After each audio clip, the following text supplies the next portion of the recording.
An ancient technological metropolis, powered by a glowing resin, carved from the very earth? A glowing resin carved from the very earth. Do you see, General? I fear you are about to enlighten me.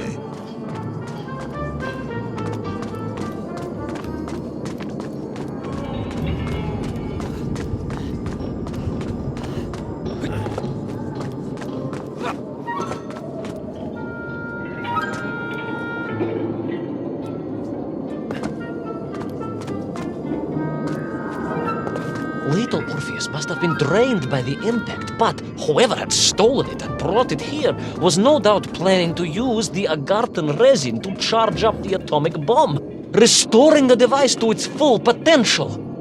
What sort of man would come up with such a monstrously reckless scheme? Perhaps the type of man who has such limited understanding of atomic energy that he thinks an ancient metropolis can be powered by shiny marbles.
I am curious, Ivan Ivanovich.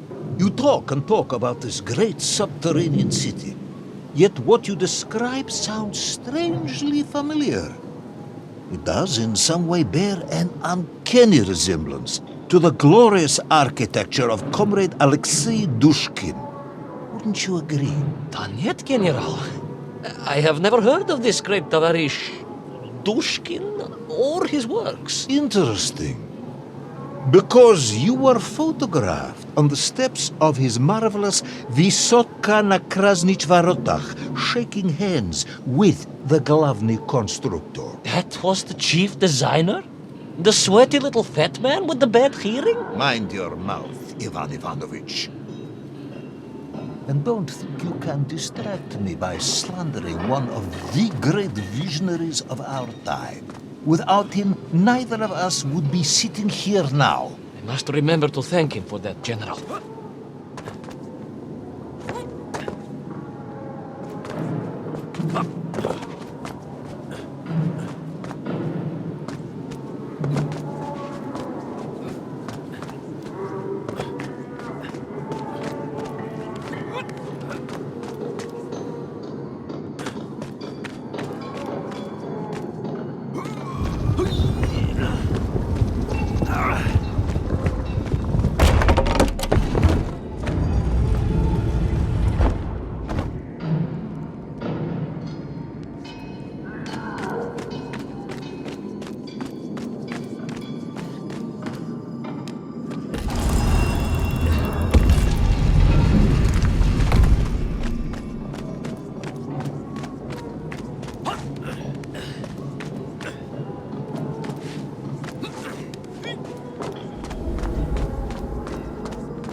Those enslaved Mink were trying to stop me. I was sure of that now. I find myself sympathizing with them, I must admit. No, General, then I have failed to win you over. A point of agreement at last.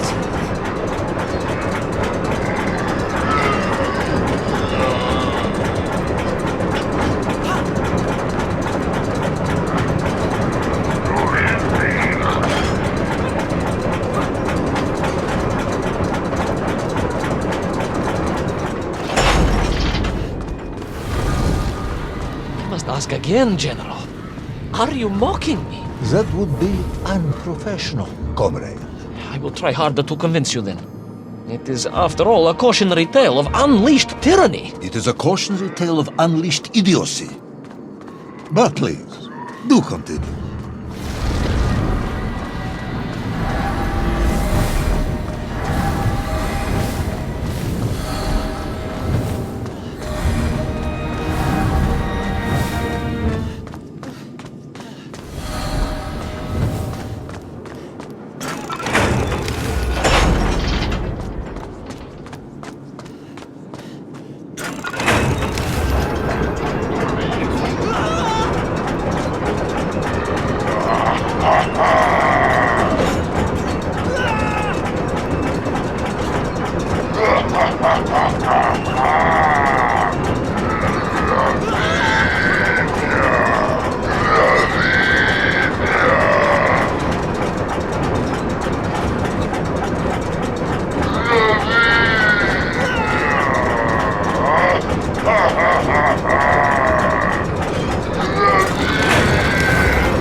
stepped from the cable car onto a plateau at the center of the city, where a palace, a vast acropolis, stood.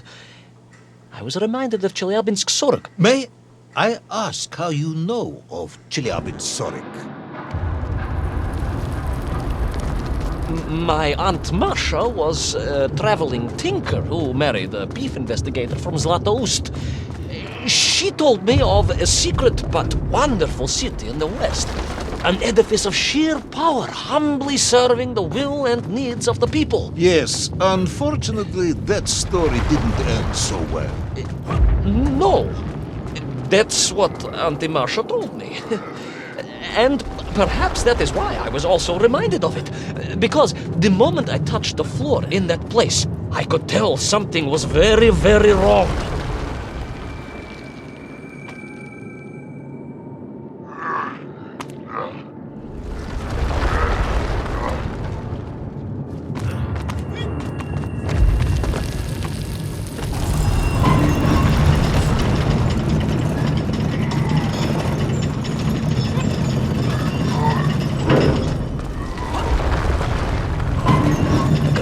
Began to shake alarmingly, and the whole city felt as if it was shuddering. I could only imagine what I would find at the heart of the vast temple. If it isn't a giant glowing marble, I'm going to be very disappointed.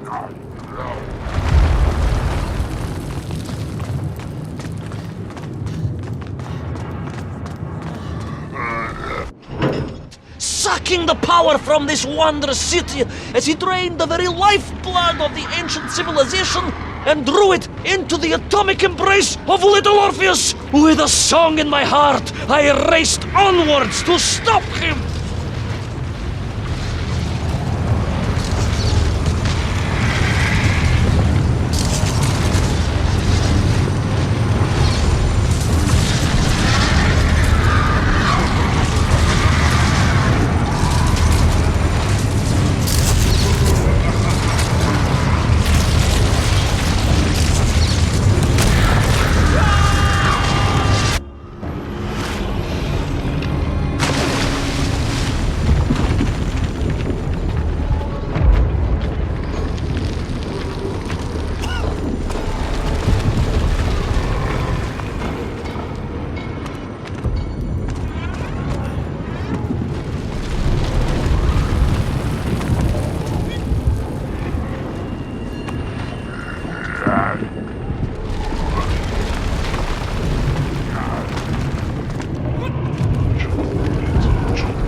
drained of its power, the magical heart of the city cracked.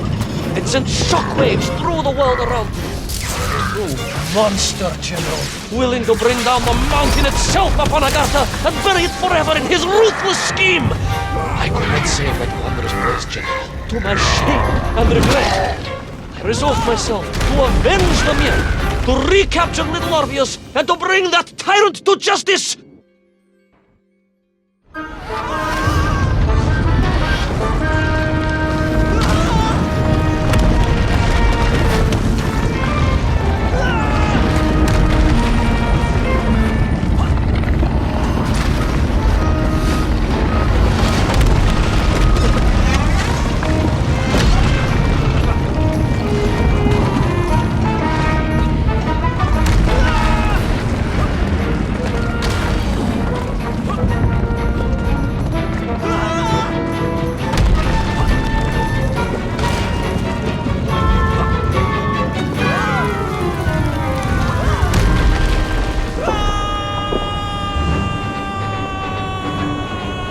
Will our plucky yet careless hero fall forever through those unknown skies? Will he discover the identity of the brutal thief commanding the army of the Menkth? What chance does he have of ever returning to his beloved homeland? How long can the general's patience last? All of these questions and more will definitely be answered in the next exciting episode of Little Orpheus!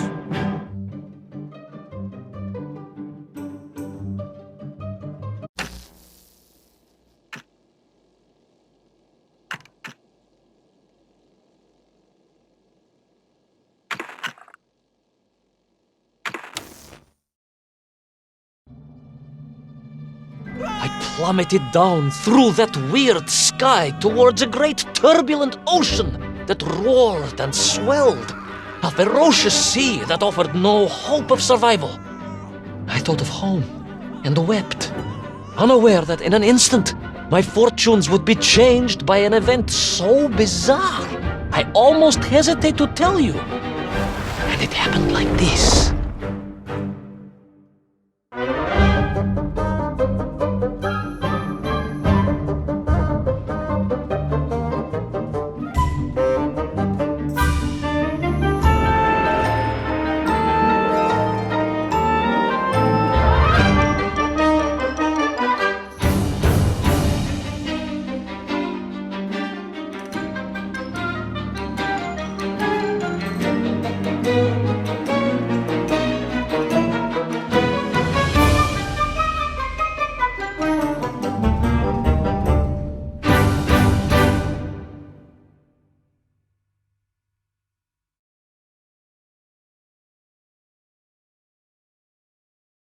A giant whale? It was huge, General. You were swallowed by a giant whale. Yes, General. You look remarkably well for a man who was swallowed by a whale. I am blessed with a strong constitution, General.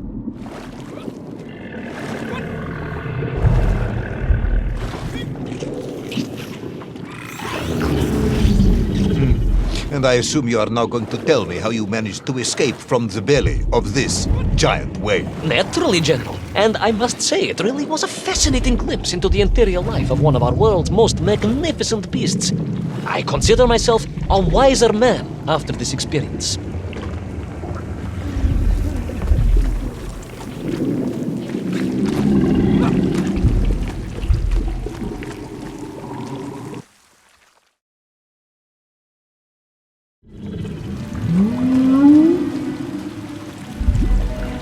Extraordinary place, General. I could perhaps deliver a lecture on the subject to Moscow University Zoological Society, if you like. I only want to help.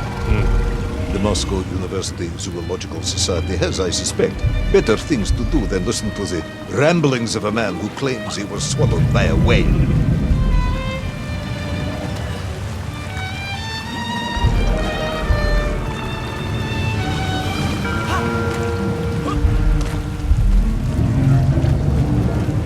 It is a shame, General. People can be so closed-minded. I, on the other hand, have little choice but to hear you out.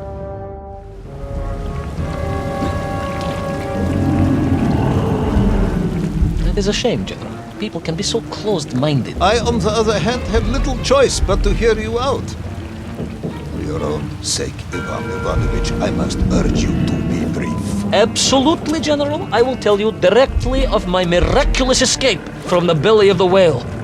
You simply won't believe what happened next. That is becoming a dangerously overused phrase, comrade.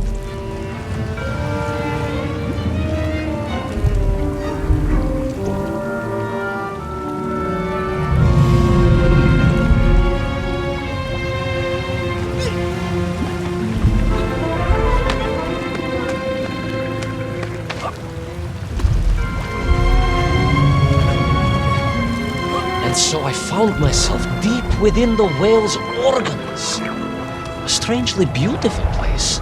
A sort of fleshy wonderland. A glade of polyps and globules.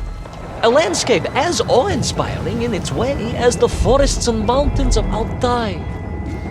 Oh, my home, General, that I yearned and longed for, and only hoped, as I hope now, that I might one day see again. I think we're all longing for home at this point. Oh, with warm slippers, a mug of steaming Spitzin, and a roaring fire. Not far from home, trapped inside a monstrous fish, with only the strange and evil-looking worms that infested its gut for company. With only one's dedication to one's country and mission to keep one from falling into despair. But no, General, I could not. I had to escape, to find little Orpheus and my way back to the surface and home.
Worms, you say, living inside the whale. Oh, they were horrid things, those worms, General. And most unwelcome, I would say. Parasites. And just how rampant their infestation was, nor of the tremendous sizes they could grow to. At that point, my thoughts were only of escape. And I had a plan. Yes, I'm sure you did.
They made your Nivirayadni whale sick.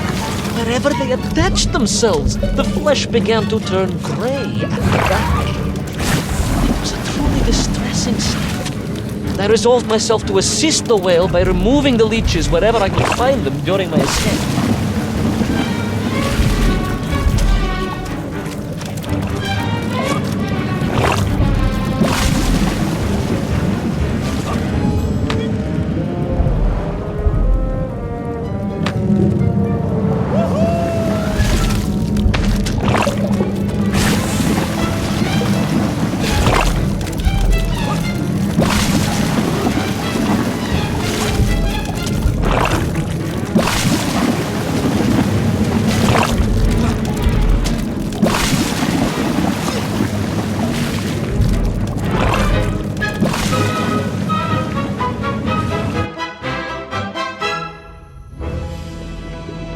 In my mind, it was a simple plan, General.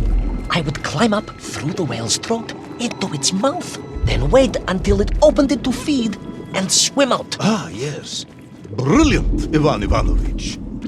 Only one or two minor flaws with it. For example, did it not occur to you that the whale would likely be deep underwater when it ate? Bravo, General, but I am a strong swimmer.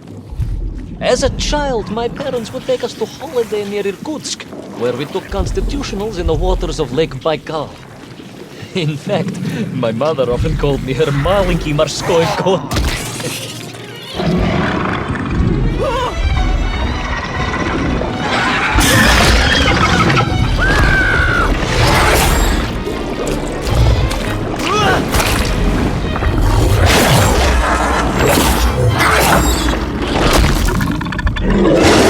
A giant worm for a giant whale, huh? At the risk of repeating myself, it was huge, General. The Moscow University Zoological Society may be interested after all.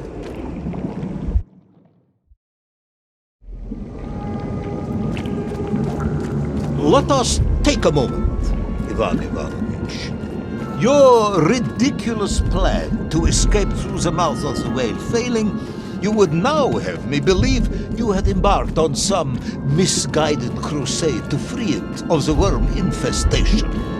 To what end, exactly? When one suffers, we all suffer, General.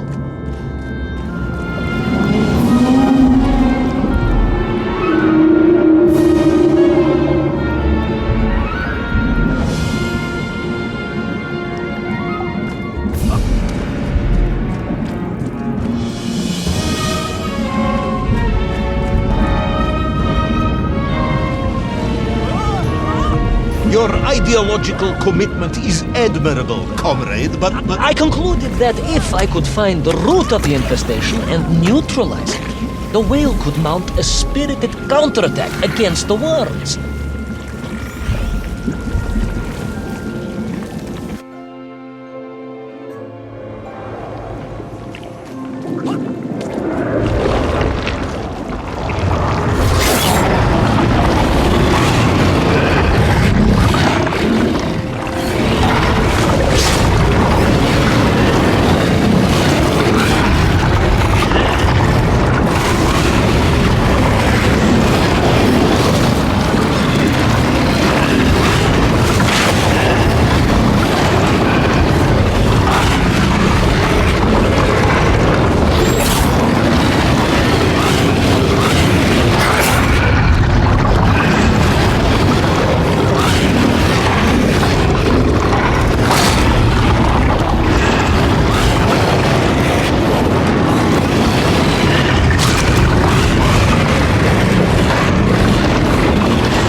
And then, victorious, the whale would surface to expel the remaining poisonous muck and slime from its body.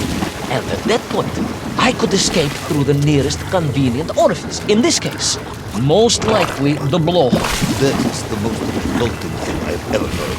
General, we are Russians.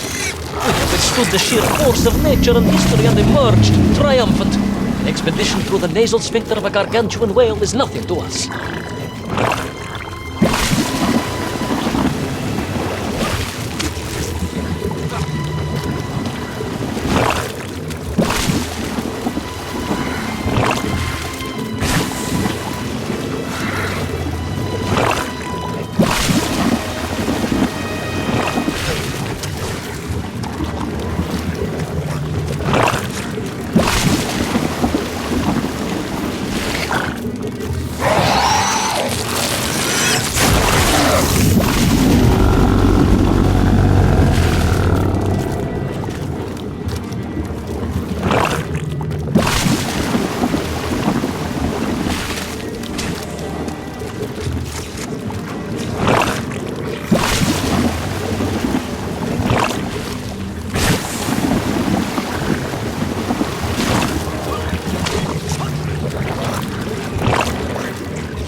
I suppose you would have me believe that the whale was grateful to you.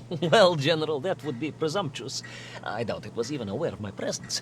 But I had more immediate problems. For if the whale might have been relieved by my actions, the worms were enraged. Worms do... Furious. Worms Incandescent. do not feel... Violently indignant. emotions. Demented, General. Deranged. Enough!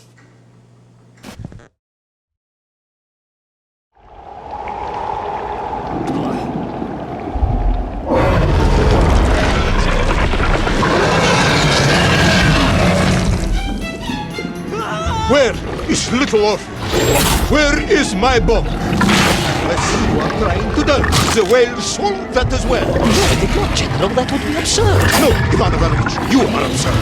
The story is absurd. This whole ridiculous fairy tale is absurd.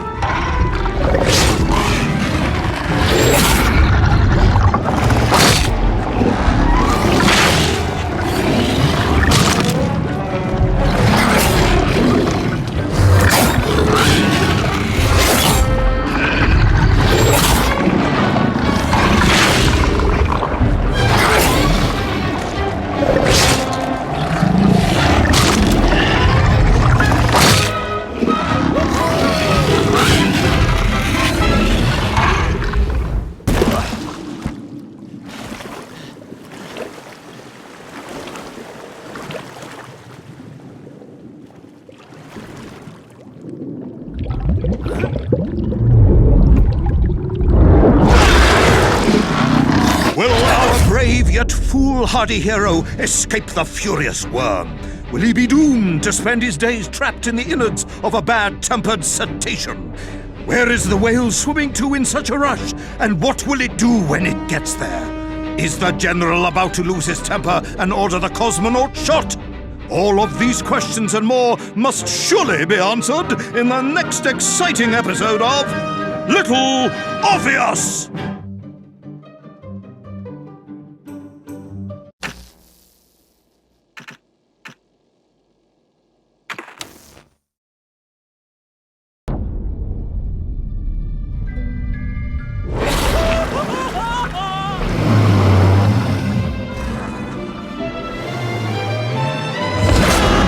Flew from the whale's blowhole like a supersonic jet.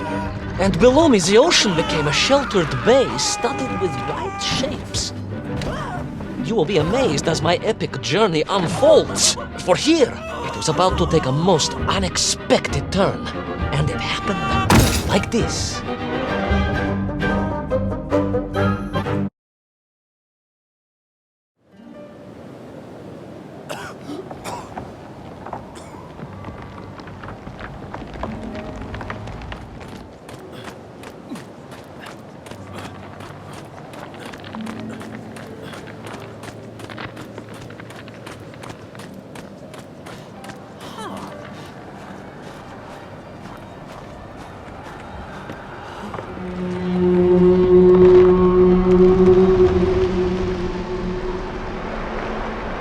It was a beautiful but deadly wasteland. Freezing cold, brutally chilly, enough to kill a man in hours. Yet here you are. Indeed, General. An impoverished childhood playing in the streets of Omsk during those bitter winters had made me hardy. I thought you said you grew up in Altai. Ah, General, the life of a poor toy maker's family. We had to move from place to place just to find work.